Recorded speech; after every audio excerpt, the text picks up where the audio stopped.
We have some things we need to get done to this 77 Dodge Shorty van. In 3 weeks, we gotta be in No Names Nationals, Sikeston, Missouri. Time is running out.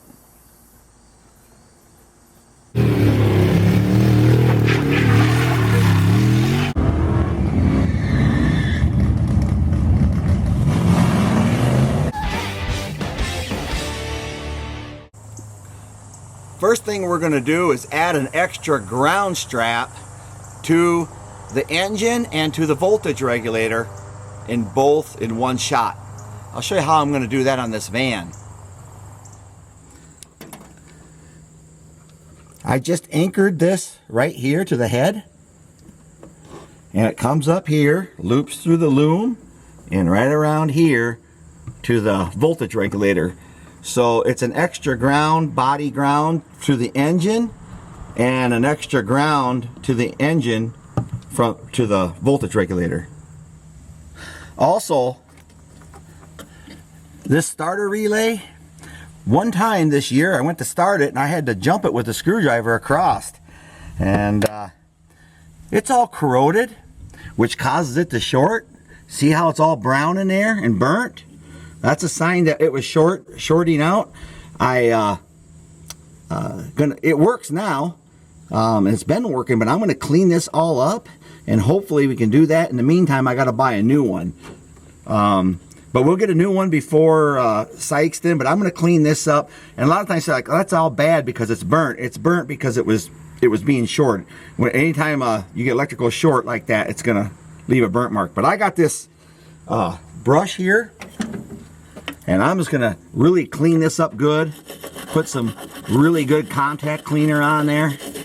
Clean up all the terminals, and see if we can't get a better connection at this post.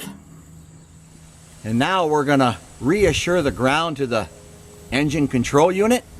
Come on in here. This guy right here, he looks to be kind of got a part number on there, but he's leaking a little bit of the epoxy in the back, but it works good. It's never given us any trouble, and sometimes these older units in this condition can be better than the brand new ones you can buy over the counter. So I'm just going to clean up where the ground is, get inside here and with this, and make sure that I can get a good connection.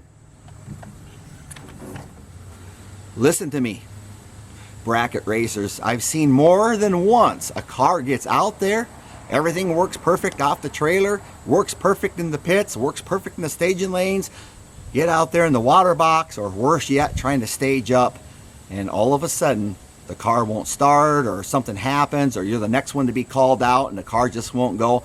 And so often the driver says, had a bad ground. It's a tough way to go out. Make sure your grounds are like they should be. Everyone has to be well grounded. So if you look in here, I cleaned up here on this original ECU unit, and I ran this ground strap up to here to a ground that's already was a ground. It's really important for your whole electrical system, for your whole spark system, charging system, for everything to be grounded properly. It's your best chance of everything working properly. That's what we all want. We got the radiator draining because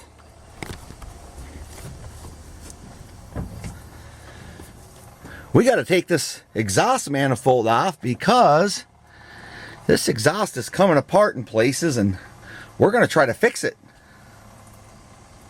I don't have the studs here, so if I pull this out, we're going to lose some water. Antifreeze.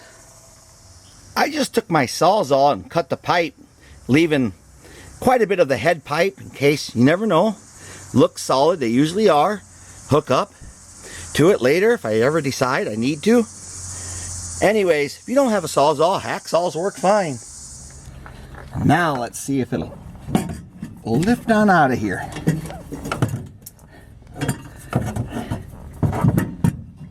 Maybe.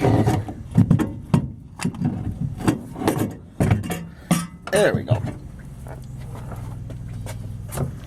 And here you have the original pieces, manifolds, and you can just see how I just cut here, leaving me some head pipe on both sides.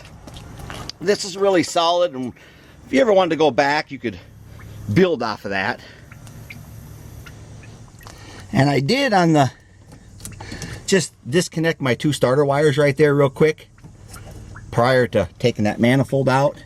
Real easy in the van. The headers we bought is this part number. They're made in USA.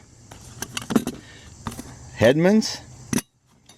And they give you gaskets with them, made in USA. I didn't know the quality of the gasket the actual Hedman used, so I just bought this here Mr. Gaskets Ultra Seal. This is the number. We'll start with them. And these are the like a ball and socket type of collectors. I like them. And that's what we're going to install. And when we did these heads, we did not plug off these ports, the underneath here, because I never planned on running headers on this.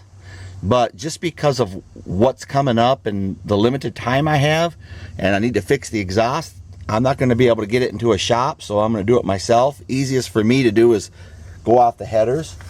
But I just use these little 1/4 inch, as short as I can find, set screws with obviously a 1/4 inch tap,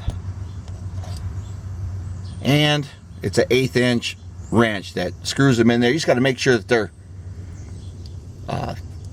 inverted so they don't stick out and cause you a gasket leak on your header. Also, be very gentle going in. I go back, forth, like this, and let it slowly cut. You don't want to break this off in there, especially with the head on the van. That'd be a terrible thing. A little oil on here, but I have them in on this side, so we'll go ahead and put the header in. We got that gasket on there, and the passenger side goes in right from the top, and you don't have to even take your oil filter off. Just slips right in like nobody's business.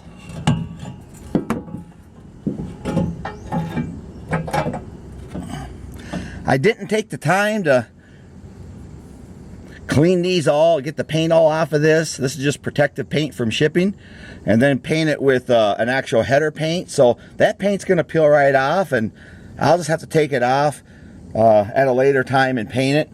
Won't be a problem. They come off very easy on this. As you can see, it's already hung. The driver's side, I was able to tap them pretty easy, but this front one I had to do from the underneath the hood. Not much room in there, but it worked out all right. Just finished up with the header install. Pipes are on. I'm gonna have to add some just exhaust tip extensions and out the side, because right now it's underneath the van. I can get that. I'm gonna start it and let you hear how it runs. Just hold tight. Then after that, I got something to show you, and I'm gonna need your opinion because I can't make up my mind. Hold tight.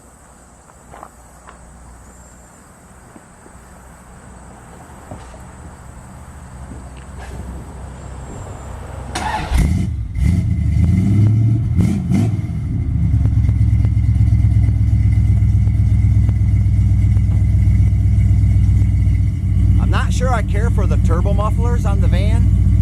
A little bit loud for my liking, but I'll see. I might just go to a regular 2.5 inch muffler, because that's the pipes I put on here. You can let me know what you think.